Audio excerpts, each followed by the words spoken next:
એક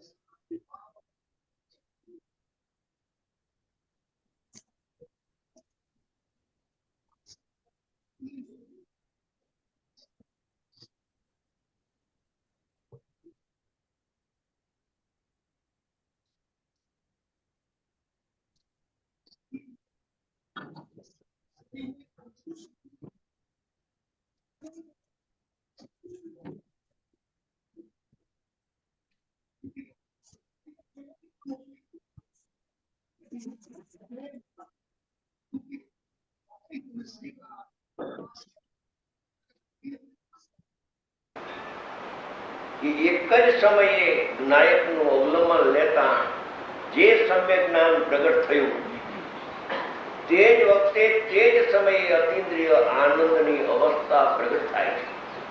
જેમ સમ્યક દર્શન પ્રગટ થયું, સમ્યક જ્ઞાન પ્રગટ થયું, એમ આનંદની દશા પણ પ્રગટ થાય ને થાય જ.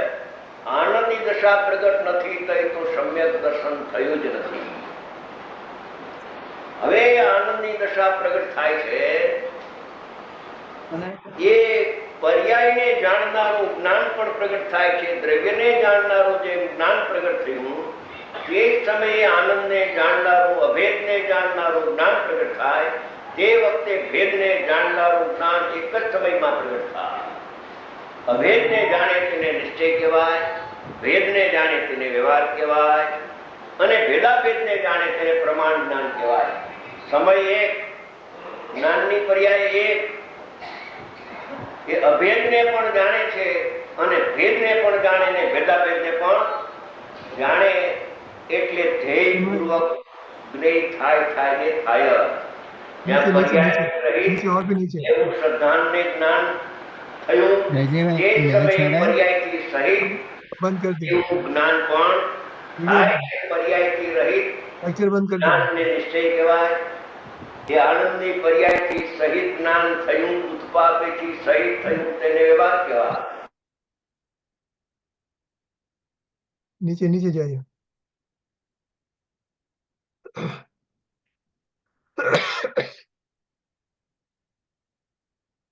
वो पेज के बॉटम में है. नीचे नीचे नीचे और नीचे जाओ, एकदम नीचे. અનેકાંત થઈ જાય છે, વિડિયો બંધ કરી દ્રષ્ટિનો દોષ લાગતો નથી અને જ્ઞાનનો પણ દ્રોહ થતો નથી. એક સમય માત્રમાં આ ભજે છે. એ સમય માત્રમાં જે ભજે એ કોઈ અપૂર્વ ચીજ હો. रजनी भाई कौन सी लाइन पर है? नीचे अभी तो आप 5वें पेज में ऊपर से 6ठी लाइन. ऊपर अभी आप 5वें पेज पर आ गए. 5th पेज पर ऊपर से 6 लाइन लेना. ये वाली यहाँ पर. Can you make it bigger? Page को ऊपर करो, पेज 5 ऊपर लेके आओ. थोड़ा ऊपर लो.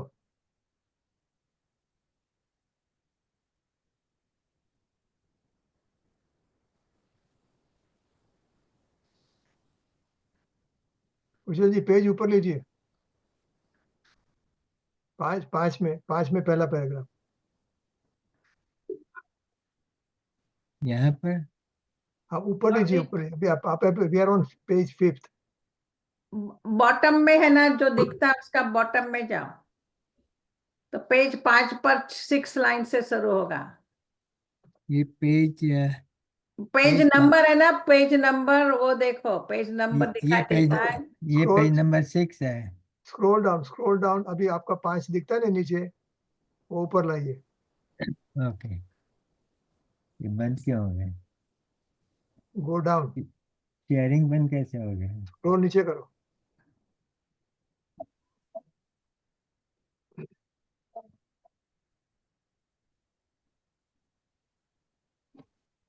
मैं તમે ઉજ્જવલજી, you want me to કરો નહીં તો. રુચિનો વિષય રુચિને મળે છે, પ્રતીતિનો વિષય પ્રતીતિને મળે છે. ત્યારે શ્રદ્ધા એટલી બળવાન છે કે અભિમુખ थोड़ा ऊपर. જેટલી શ્રદ્ધા બળવાન છે એટલું જ્ઞાન બળવાન નથી. કેમ કે શ્રદ્ધા નિર્વિકલ્પ છે અને જ્ઞાન સવિકલ્પ છે.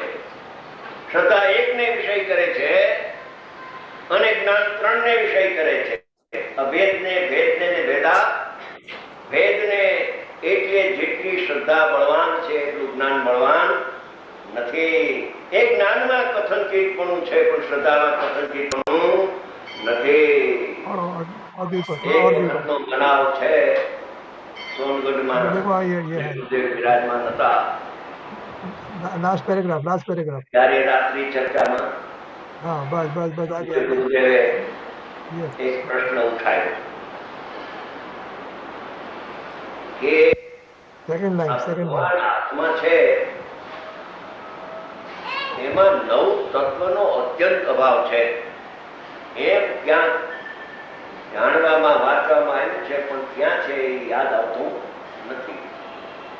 એમ શિષ્યોની પરીક્ષા કરવા માટે આટલી વાત મૂકી. કોઈએ જવાબ આપ્યો નહીં. એ વખતે બાબુભાઈ દેવડી બેઠા હતા ત્યાં. બીજે દિવસે મુંબઈ આવ્યા. હું એ વખતે મુંબઈ હતો. રાત્રે મારે ઘરે આવ્યા અને કહ્યું કે ભાઈ ગુરુદેવને વિકલ્પ પૂછો છે. શું વિકલ્પ પૂછો છે ભાઈ? ગુરુદેવે એમ કહ્યું હા કે આ દ્રષ્ટિનો વિષય ભગવાન આત્મા છે એમાં 9 તત્વનો અત્યંત અભાવ છે, કથનથી દબાવ નહીં. આ જે ભેળસેળ કરે છે ને શ્રદ્ધા અને જ્ઞાનને, એટલે બરાબર સમજી શકાતું ગોટાળો થઈ જાય, કટપટું લાગે છે. ત્યારે મને કે તો ગુરુદેવને વિકલ્પ આ પ્રકારે પૂછ્યો છે. મેં કહ્યું ભાઈ આટલો સમય સાર આડસી ગાથા વાંચો, એમાં અત્યંત અભાવ 9 તત્વનો લખ્યો છે. વાંચ્યું એને, ટેલિફોન ઉપાડ્યો. ક્યાં ટેલિફોન કરવો છે ભાઈ? કે સોનગઢ ટેલિફોન કરવો છે કે આ 38 ગાથામાં લખેલું. અરે ભાઈ તમે ગુરુદેવને સમજી શકતા નથી. ગુરુદેવ તો એક ગાથા ને એકો એક ભાવ, એના ભાવમાં ખોડાઈ ગયેલા હોય છે. એ તો શિષ્યોની પરીક્ષા કરવા માટે જ્ઞાની કોઈ વખતે એવી વાણીનો પ્રયોગ કરે. અત્યંત અને કથનચિતમાં મોટો ફેર છે. સોનાનો ભાવ પૂછે. શું સોનાનો ભાવ છે? સાંજે બધા બેઠા હતા, હળવી ચર્ચા થાય, જમીન આવ્યા હોય, પોતે બેઠા હોય ઓસરીમાં, હળવું વાતાવરણ હોય. તો આ કે સોનાના શું ભાવ છે? તો એક ભાઈએ કીધું સોનાના 105 ભાવ છે. અરે ભાઈ મારે એ ભાવ ક્યાં કામ છે?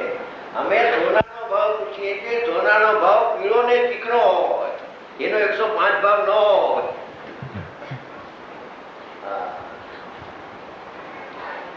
આ જીનાગમનું રહસ્ય, એનો ઉકેલ આવવો કઠિન તો છે, દુર્લભ તો છે, પણ અશક્ય નથી. એ જ્યાં સર્વથા અને અત્યંતની વાત આવે છે ત્યાં જીવો ચમકી ઉઠે છે. જ્યાં એના હિતની વાત આવી, અત્યંત અને સર્વથા અમૃત જેવું વચન, ત્યાં એને એકાંતની ગંધ લાગે છે. ઈમાં એકાંતની ગંધ લાગે છે અને ભીમાં એને ઠીક લાગે છે. કથનચિત શુદ્ધ અને કથનચિત અશુદ્ધ. કે ભાઈ એક પ્રમાણની અપેક્ષા, એક પરસ્પર સાપેક્ષ ત્યાગવાદ કથનચિત જ્ઞાનની અવસ્થામાં, સવિકલ્પ જ્ઞાનમાં છે. શ્રદ્ધાની પર્યાય એને કબૂલ કરતી નથી.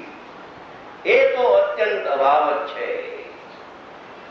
4 ભાવનો અત્યંત અભાવ છે સ્વભાવમાં. ક્ષાયિક ભાવના સ્થાનો ભગવાન આત્મામાં નથી, તો રાગ અવદય ભાવના સ્થાનો આત્મામાં ક્યાંથી હોય? એ અત્યંત અભાવની જ્યાં વાત આવે છે ત્યાં જીવોને એમ લાગે કે આ તો જાણે એકાંત છે, એકાંત છે. ડાળું પાડે ગુરુદેવ કહેતા હતા, ગુરુદેવને શબ્દો એકાંત છે, એકાંત છે. એમ જગતના જીવો આત્માના અજાણ છે. આત્માના તો અજાણ છે, પણ એને સાચી વાણી પણ કાન ઉપર પડતી નથી. એવા જીવો એકાંત એકાંત બાપુ નિશ્ચયની વાત એટલે સત્ય છે. આ ગુરુદેવના શબ્દો, નિશ્ચયની વાત એટલે સત્ય છે. આ શ્રદ્ધાની પર્યાયમાં અત્યંત ભાવ છે. તે સમયે જ્ઞાન પ્રગટ થાય છે. કથનથી ભિન્ન ભિન્ન જાણે છે. શું કહ્યું? જે સમયે શ્રદ્ધામાં બળ આવ્યું કે પરિણામને કરતો નથી ને પરિણામને જાણતો પણ નથી, એમ શ્રદ્ધાનું બળ આવતા અભિમુખ પર્યાય થાય છે, આત્મામાં અનુભવ થાય છે. ત્યારે જ્ઞાન પ્રગટ થયેલું એ સમ્યક દર્શન જ્ઞાન ચારિત્રના પરિણામનો કથનચિત કરતા ન કરતા એવું જ્ઞાન એક સમયમાં થાય છે. પક્ષ નથી, કરતા કરતાનો પક્ષ છૂટી જાય છે.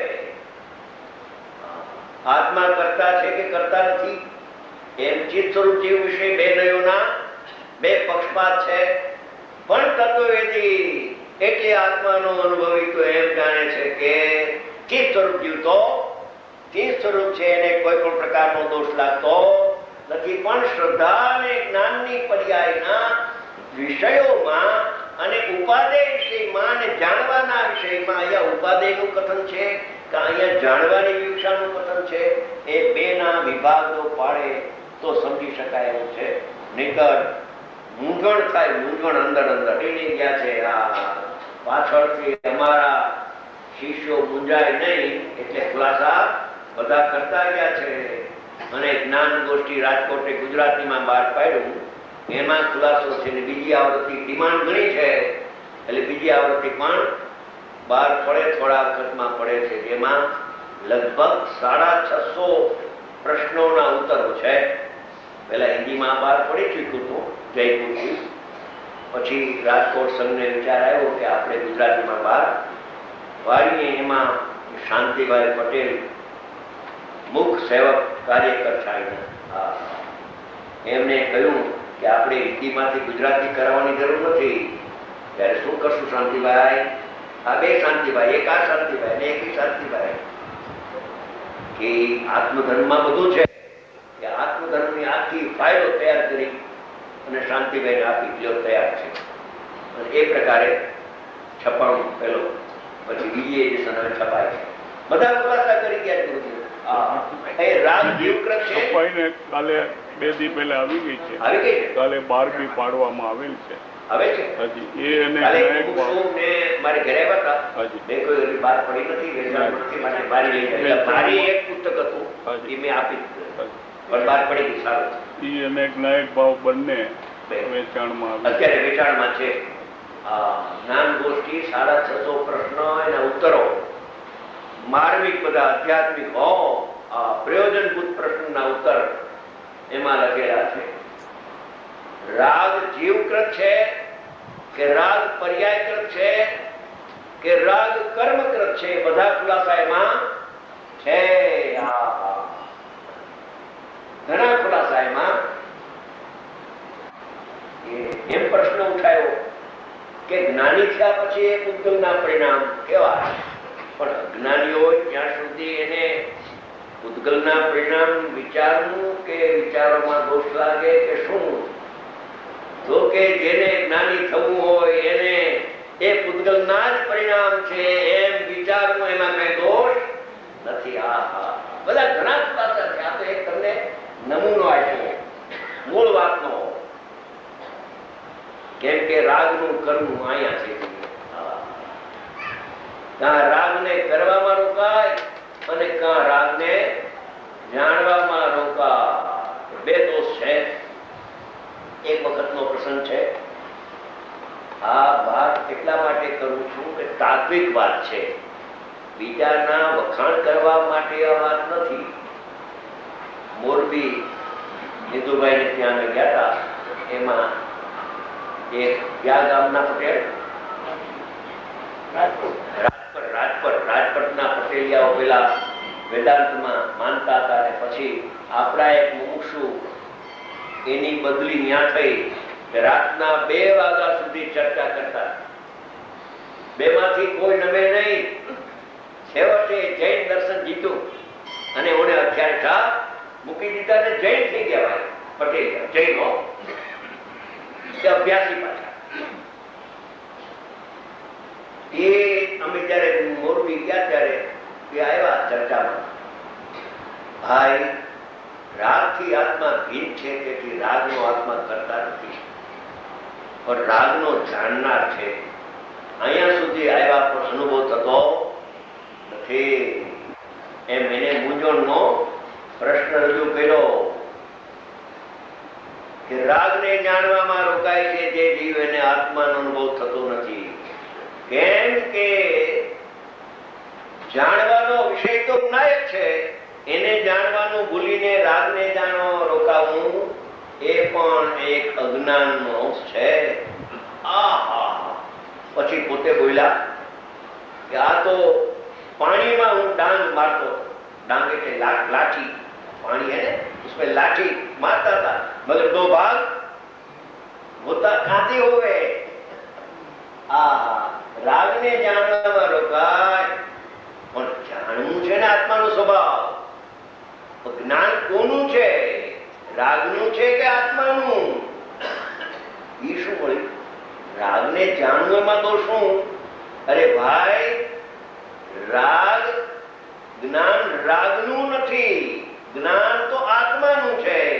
જે જેનું